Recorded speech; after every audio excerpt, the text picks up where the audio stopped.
መንገዳችንን ባስተዋይነት ለመጀመር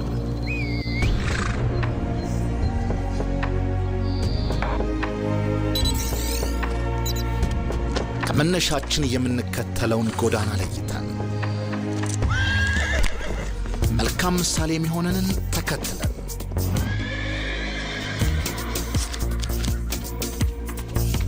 መስኩ ወደሚለመልምበት የልባችን ምኞት እውን ወደሚሆንበት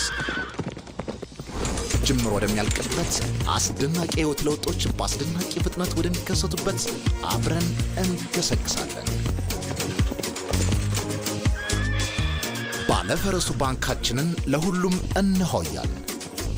ደንበኞቻችንም አብረውን ከዓለም እኩል ወደሚራመዱበት ብሩህ ቀን እንደርሳለን።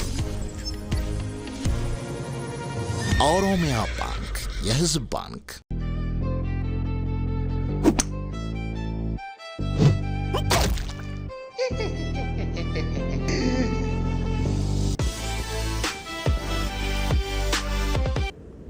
ሰላም እንዴት ውላችኋል ተመልካቾች? ከሰዓቱ ከዜና ኢትዮጵያ ቢዝነስ ዘገባ ጋር ወይንሸት ደጀኔ ነኝ። የቢዝነስ ዜና ስፖንሰራችን ኦሮሚያ ባንክ ነው። ኦሮሚያ ባንክን እናመሰግናለን። ወደ መጀመሪያው ዜና አልፋለሁ። ኢንዱስትሪዎች ከሚገጥሟቸው ችግሮች መካከል የጥሬ ዕቃ ዋነኛው ነው። መስታወትና ጠርሙስን ጨምሮ ለሌሎች ምርቶች ስራ የሚያገለግል ጥሬ ዕቃ የሚያመርተው የአቢጃ ተሻላ የሶዳ አሽ ፋብሪካ ይህን ችግር ለማቃለል እየሰራ ነው። ፋብሪካው የሚያመርታቸውን ጥሬ ዕቃዎች ለውጭ ሀገራት ገበያ ለማቅረብ ጭምር ማቀዱንም ገልጿል። በዚህ ጉዳይ ላይ ብሩክታይት አስራት ተጨማሪ ዘገባ አላት። የጥሬ ዕቃ እጥረት ኢንዱስትሪዎች በሙሉ አቅማቸው እንዳይሰሩ እንቅፋት ከሚሆኑ ችግሮች መካከል ይነሳል። ይህንን ችግር ለመቅረፍና በተለይ ለመስታወት፣ ጠርሙስ፣ ሳሙናና ሌሎች ምርቶች የሚሆን ጥሬ ዕቃ ለማምረት የተቋቋመው የሶዳ አሽ ፋብሪካ ውጤታማ እየሆነ ነው። አቢጃ ተሻላ ሶዳ አሽ አክሲዮን ማህበር ወይም ድርጅት ዋና ጥሬ ዕቃው ለማምረቻው ጥሬ ዕቃ ወይም ግብአት የምጠቀመው ይህን የአቢጃ ሐይቅ ነው። ይህን የአቢጃ ሐይቅ ፓምፕ አድርጎ ወስዶ በኢቫፖሬሽን ማምረቻ ኩሬዎች አሉ ላይ ፋብሪካ ስር እዛ ጋር በፀሐይ ኃይል እያተነነ ቶሮና ፎርም ያደርጋል። ይሄኛው ቶሮና ደግሞ ማለት ሶሊድ ፎርም ነው፣ ወደ ጠጣር ይቀየራል። ይሄኛው ውሃ ይህን ጠጣር ፎርሙን ደግሞ ወደ ሶዳ አሽ በካልሲኔሽን ያመርትና ሶዳ አሽ ያመርታል። መጨረሻ ፋይናል ፕሮዳክቱ የኛው ፋይናል ምርት ደግሞ ለተለያዩ ድርጅቶች በግብአትነት ለብርጭቆ ፋብሪካዎች፣ ለጠርሙስ እና ለተለያየ ሳሙናና ዲተርጀንት ፋብሪካዎች እንደ ግብአት እንሸጣለን ማለት ነው። የአቢጃ ተሻላ የሶዳ አሽ ፋብሪካ የሚያመርታቸውን ጥሬ ዕቃዎች ከሀገር ውስጥ ፋብሪካዎች በተጨማሪ ለውጭ ገበያ ለማቅረብ እየሰራ መሆኑን የፋብሪካው የምርትና ቴክኒክ ተወካይ ቲባ ኦከቶ ይናገራሉ። ሻላውን በቅርቡ አሁን ይጀምራል ተብሎ ይታሰባል። በሱ ግን ከውስጥ ያሉ ፋብሪካዎች በቂ ሆኖ ወደ ውጭ ኤክስፖርት ማድረግ እንችላለን መለ ግምት አለ። እነ ብርጭቆ እና ሳሙና ፈሳሽ ሳሙና የሚያቀርቡት እንደ ልብ ምርትም ከኛ እያገኙ ነው። የአቢጃ ተሻላ የሶዳ አሽ ፋብሪካ ከ300 በላይ ለሆኑ ዜጎች የስራ ዕድል ፈጥሯል። ከሰራተኞቹ መካከል ያነጋገርነው ገመቹ አቡሌ በተቋሙ ባገኘው ዕድል ተጠቃሚ ስለመሆኑ ይናገራል። ለ3 ዓመት ጠፍቶ ነበር ሐይቁ ሲጠፋ ይሄ ድርጅቱ ራሱ በጣም ሊቆም ነበር። የዛሬ 2ኛ ዓመቴ እዚህ መጣና ይሄ አብጃታ ሐይቅ አሁን መጣ። አሁን ሲመጣ ፋብሪካ ውጤታማ ሆኖ አሁን ጥሩ ላይ ነው አለው። እየሰራው ቤተሰቦችን እያስተዳደርኩ እያስተማርኩ ነው እስካሁን አለ። 6 ልጅ አለኝ።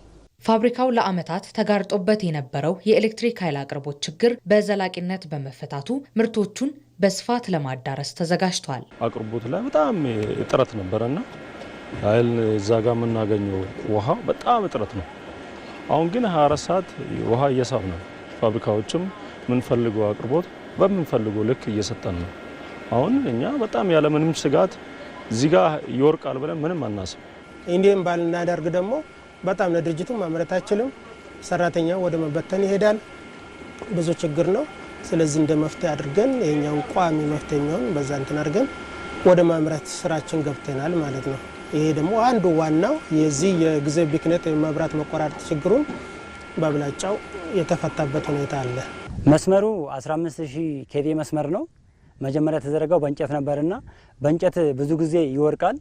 በአንዴ 18 ፖል ነው ወደቀው። የዛኔ ራሱ 18 ፖል ሲወርቅ መጀመሪያ ከውሃ ውጭ ያለውን ሰርተን ውሃ ውስጥ ያለው ሲቀር ነው ትንሽ ያስቸገረና ውሃው ደግሞ እየጨመረ ስለመጣ ያለን አማራጭ ወይ በኮንክሪት ወይ በስቲል ፖል መስራት ነበር። ኮንክሪት ለጊዜው ለሸክሙም ስለሚከብድ ለመስራትም ቀለል ስለማይል ያለን አማራጭ በስቲል ፖሉ ለክብደት ለሰራተኛ ለማቆም በዱሬቢሊቲውም ሲታይ ስለሚቀል ነው በዚህ የሰራ ነው ማለት ነው። ስፓናል ኮርዱ ይሄ ትራንስፎርመር ነው። ይሄ ውሃ ፓምፕ ካላደረገላቸው የነሱ ፋብሪካ እዛ ጋር መቆሙ ምንም ቫልዩ የለውም ማለት ነው። ለዛ ነው እኛ ውሃ ውስጥ ገብተን ያለውን ስራ የሰራ ነው ማለት ነው። ኢንዱስትሪዎች የሚጠቀሟቸውን ጥሬ ዕቃዎች ከሀገር ውስጥ ኩባንያዎች ጋር ትስስር በመፍጠር እንዲመረት ቢያደርጉ የተሻለ መሆኑ ተጠቁሟል። እንቀጥላለን። የቡና ምርት ጥራት ምርመራና ሰርቲፊኬሽን ማዕከል አገልግሎትን በአካባቢያቸው ማግኘት መቻላቸው ያልተፈለገ ወጪና እንግልት እንዳስቀረላቸው በቤንች ሸኮ ዞን የቡና አምራቾችና አቅራቢዎች ገለጹ። ማዕከሉ አርሶ አደሩ ቡናን በጥራት እንዲያመርት መነቃቃትን በመፍጠር ለውጥ እንዲመጣ ማስቻሉም ተመላክቷል። ሰለሞን ባርና በደቡብ ምዕራብ ኢትዮጵያ ሕዝቦች ክልል ቡና በብዛት ከሚመረትባቸው አካባቢዎች አንዱ የቤንች ሸኮ ዞን ነው። ከዞኑ በየዓመቱ ከ30 ሺህ ቶን በላይ ቡና ለማዕከላዊ ገበያ እየቀረበ ይገኛል። በዞኑ ሚዛን አማን ከተማ የቡና ምርትና ምርመራ ሰርቲፊኬሽን ማዕከል ስራ ከጀመረ ጊዜ አንስቶም ምርቱን በጥራት ወደ ማዕከላዊ ገበያ ለመላክ የሚያስችል ምቹ ሁኔታ ተፈጥሯል። የቡና አቅራቢዎችና ላኪዎች እንደሚሉት የማዕከሉን አገልግሎት በአካባቢያቸው ማግኘት መቻል ከዚህ ቀደም ይስተዋል ለነበረው ችግር መፍትሄን ሰጥቷል።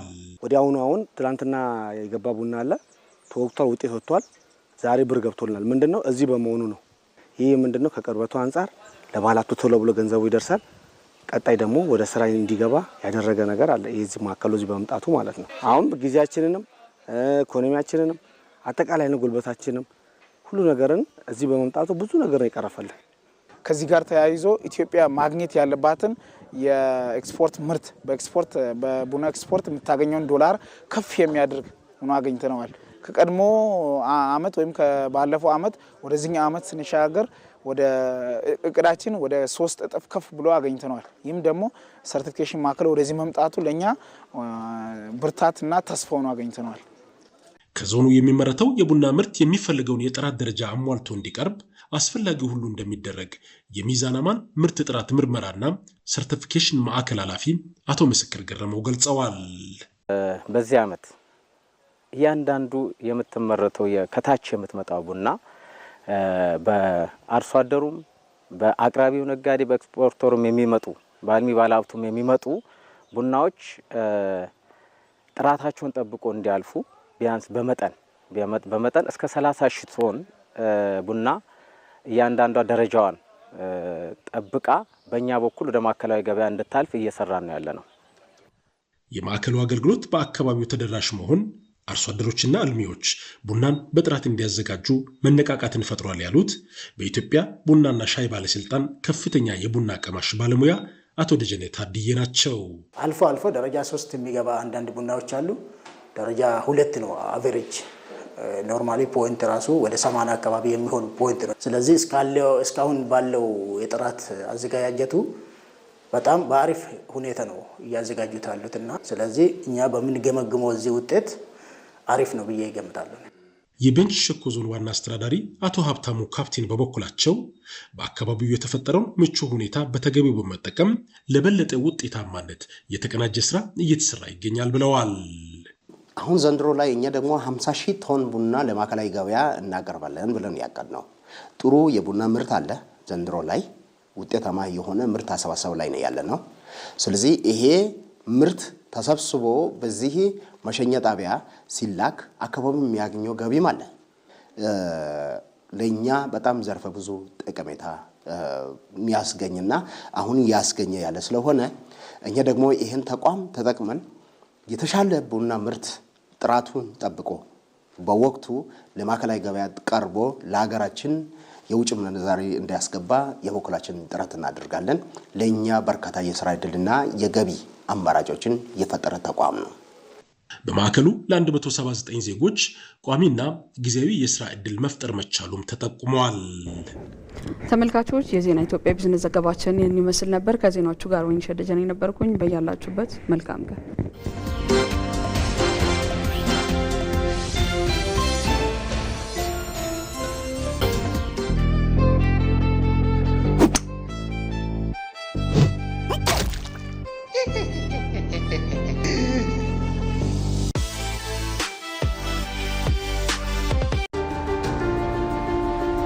እውነተኛ ስጦታ ከልብ የመነጨ ፍቅርን ይጠይቃል። ከልብ የሚከወን ሁሉ ታላቅ ፍቅርን ይወልዳል። ፍቅር የነካው ሁሉ ሐሴትን ይጎናጸፋል። በደጋግ እጆች የተቀመረ ሁሉ ከራስ አልፎ ለስጦታ ይተርፋል። ከልዩ ስጦታዎች ጀርባ ታላቅ ሚስጥር አለ። በሁሉ ልብ ደስታን የሚፈነጥቅ ከስጦታዎች ሁሉ የላቀ በፍቅር የተሰጠ ስጦታ ገና። ሲንቄ ባንክ ለመላ ክርስትና እምነት ተከታዮች እንኳን ለኢየሱስ ክርስቶስ የልደት በዓል በሰላም አደረሳችሁ እያለ በዓሉ የሰላምና የደስታ እንዲሆንላችሁ ከልብ ይመኛል። መልካም የገና በዓል። እንኳን ለገና በዓል አደረሳችሁ አደረሰን። ሲንቄ ባንክ በአንድነት ወደ ስኬት።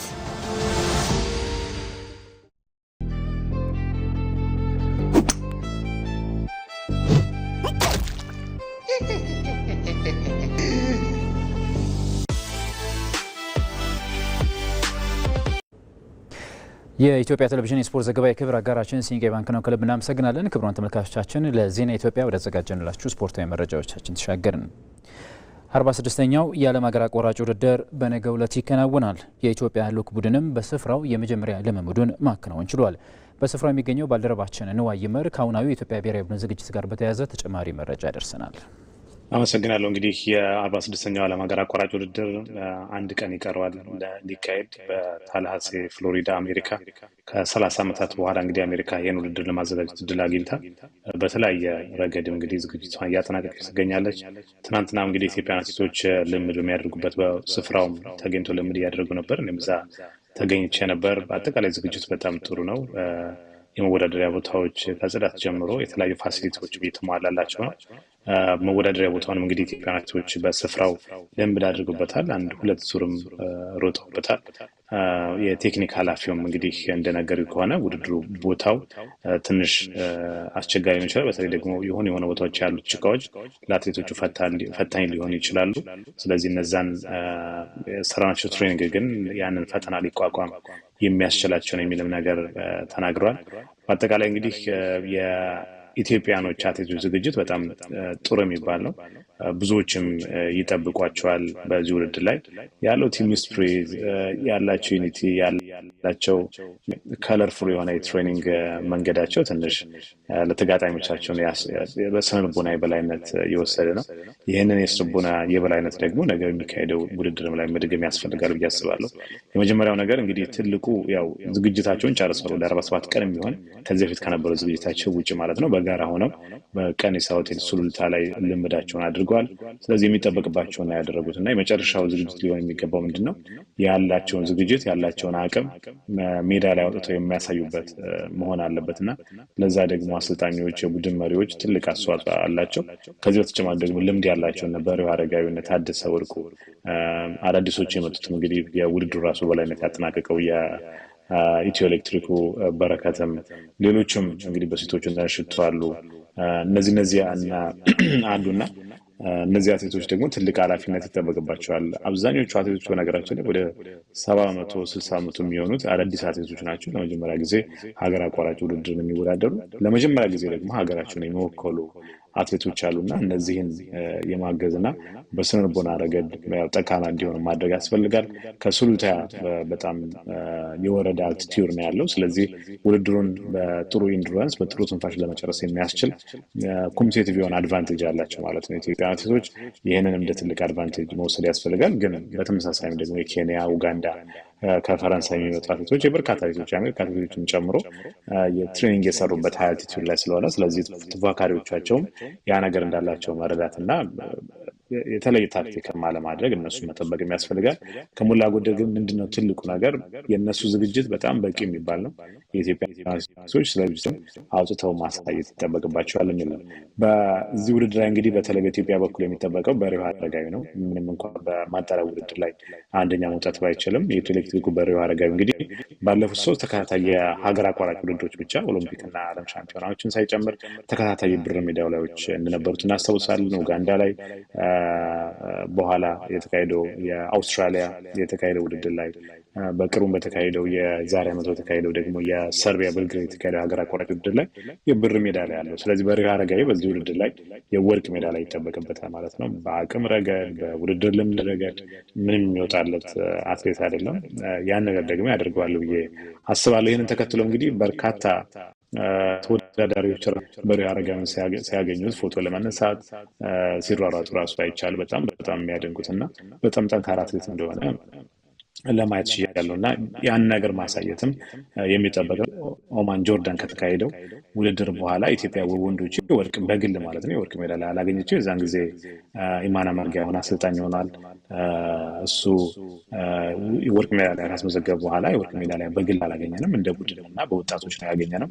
በሴቶችም በተመሳሳይ ደግሞ ትንሽ ራቅ ይላል። 2008 ላይ እንደ አውሮፓውያን ዘመን አቆጣጠር ከአንድ 16 ዓመታት አካባቢ በፊት ማለት ነው ጥሩነሽ ዲባባ ለመጨረሻ ጊዜ ወርቅ ሜዳሊያ ካስመዘገበች በኋላ በአዋቂ ሴቶች እንደዚሁ በተመሳሳይ ውጤት መምጣታቸው ወርቅ ማግኘት አልቻለም። ኢትዮጵያ የምትጠብቀው እሱ ስለሆነ ማለት ነው።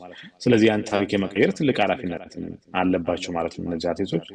እንግዲህ ከረጅም ጊዜ በኋላ የሚገኝ የግል የአዋቂ ወንዶችና ሴቶች የወርቅ ሜዳሊያ ሊሆን ይችላል። ለዛ ደግሞ ኢትዮጵያ አትሌቶች እንግዲህ ዝግጅት አድርጓል ብዬ አስባለሁ። እንደሚያሳኩትም ተስፋ አለን።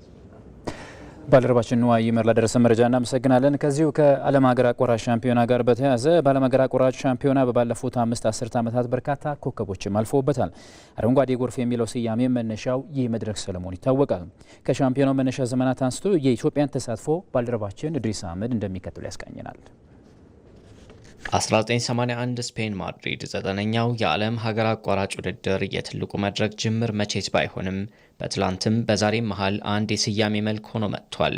በመሙም በጎዳናውም ደግሞ በሀገር አቋራጩም ኢትዮጵያውያን ባሸነፉባቸው አጋጣሚዎች ሁሉ ይህ ስም ጥቅም ላይ እየዋለ ቀጥሏል።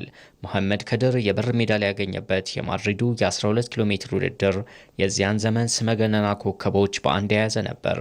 በመስኩ ላይ ያሸነፉ መስሏቸው አንድ ዙር እየቀረ ሲያቋርጡ ያጡት ድልም ሌላኛው የዚህ መድረክ ጉልህ ትዝታ ነው።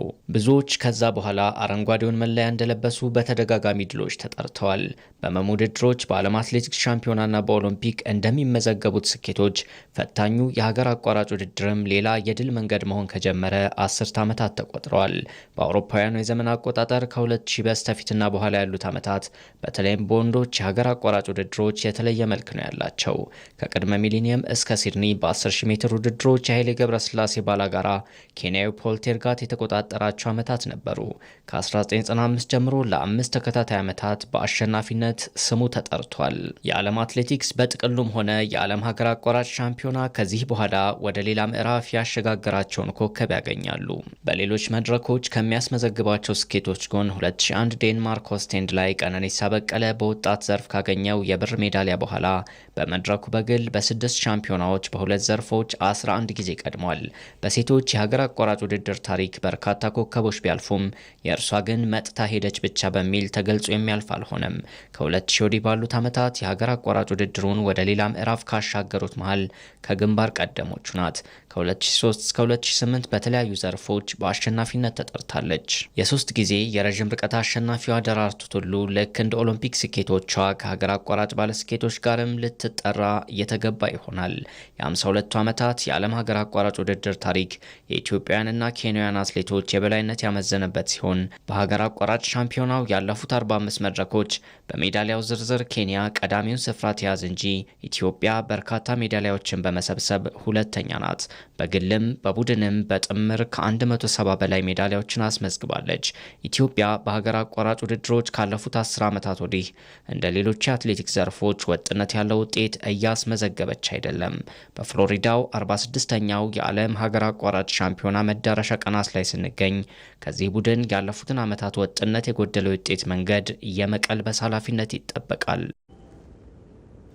ወደ እግር ኳስ ጉዳዮቻችን ስንሻገር የሲቢ የኢትዮጵያ ፕሪሚየር ሊግ 14ኛ ሳምንት መርሃ ግብሮች ትላንትናም ቀጥለው ሲደረጉ ነገሌ አርሲ አሁንም አሸንፏል።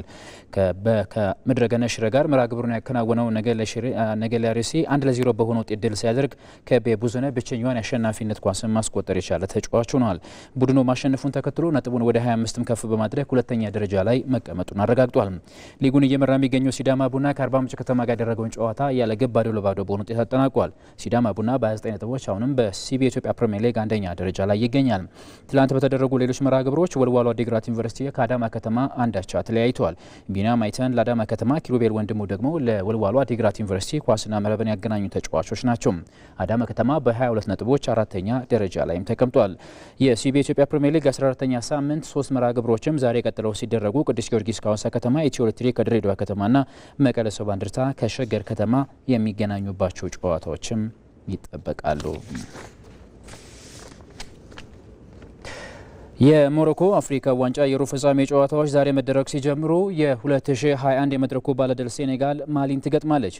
በተከታታይ የአፍሪካ ዋንጫዎች የፍጻሜ ተፋላሚ የነበረችው ሴኔጋል በሞሮኮ የአፍሪካ ዋንጫ ምንም ጨዋታ ሳትሸነፍም ለሩብ ፍጻሜው በቅታለች። መሰረት ተስፋዬ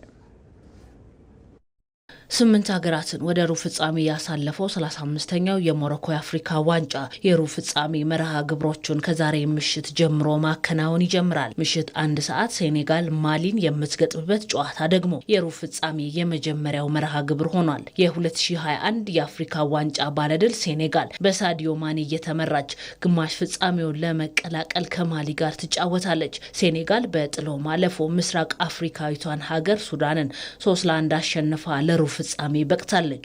በውድድሩ በምድብ 4 ተደልድላ የነበረችው ሴኔጋል ምድቧን በ7 ነጥብ በማጠናቀቅ ጥሎ ማለፉን መቀላቀል የቻለች ሀገር ናት። በ35ኛው አፍሪካ ዋንጫ እስካሁን ካደረጓቸው 4 ጨዋታዎች በ3ቱ አሸንፈው በአንዱ አቻ የወጡት የቴራንጋ አንበሶቹ በሩብ ፍጻሜ ያለመሸነፍ ግስጋሴያቸውን ለማስቀጠል ይጫወታሉ። የምሽቱ ተፋላሚያቸው ማሊ ምንም እንኳን በጥሎ ማለፉ ጠንካራዋን ቱኒዚያን በመለያ ምት አሸንፋ ለምሽቱ ፍልሚያ ብትቀርብም በምድብ ማጣሪያ ምንም ጨዋታ ሳታሸንፍ ሩብ ፍጻሜውን የተቀላቀለች ሀገር ናት። በምድብ 1 ከአስተናጋጇ ሞሮኮ ጋር ተደልድላ የነበረችው ማሊ 3ቱንም የምድብ ጨዋታዎቿን አቻ በመውጣት ወደ ጥሎ ማለፉ መሻገር ችላ ነበር። በሞሮኮ መድረክ እስካሁን 10 ግቦችን ያስቆጠረውና በሳዲዮ ማኔ የሚመራው የሴኔጋል የአጥቂ ክፍል በምሽቱ ጨዋታም ለማሊ የተከላካይ ክፍል ፈተና ሊሆን እንደሚችል ተገምቷል። ሳዲዮ ማኔ፣ ኒኮላስ ጃክሰንና ቡላይዲያን የመሳሰሉ ግብ አዳኞችን ይዛ ሞሮኮ የምትገኘው ሴኔጋል በውድድሩ ከናይጄሪያ በመቀጠል በርካታ ግቦችን ያስቆጠረች ሀገር ናት። በካሊዶ ኩሊባሊ ፊት አውራሪነት የሚመራው የቴራንጋ አንበሶቹ የተከላካይ ክፍልም ቢሆን በአፍሪካ ዋንጫው 2 ግቦች ብቻ ተቆጥሮበት ጠንካራ መሆኑን አሳይቷል። ሴኔጋልና ማሊ ከዚህ ቀደም ለ40 ጊዜ የእርስ በርስ ግንኙነት ሲኖራቸው በ19 ጨዋታዎች ሴኔጋል ማሊን በመርታት ቀዳሚውን ስፍራ ይዛለች።